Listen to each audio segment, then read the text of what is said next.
Huwag iisipin ang sasabihin ng iba. Ang sasabihin ng Diyos ang isipin mo. Ikaw ba yung tao na madalas ang sasabihin ng iba ay importante, na malakas ang impact ng mga sinasabi ng mga taong ito sa iyo?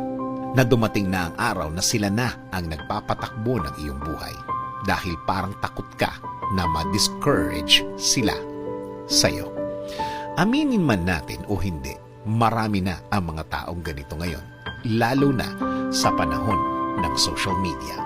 Laging iniisip kung ilalike ang mga posts nila. Laging iniisip kung ano ang magiging comments nila sa mga gusto niyang i-post. Kahit naman sa trabaho o kaya sa pamilya, may ganito. Wala naman silang masyadong tulong sa iyo, mga taong ito. Pero pagdating ng mga sinasabi nila sa iyo, may anong power ang mga sinasabi nila at binibigyan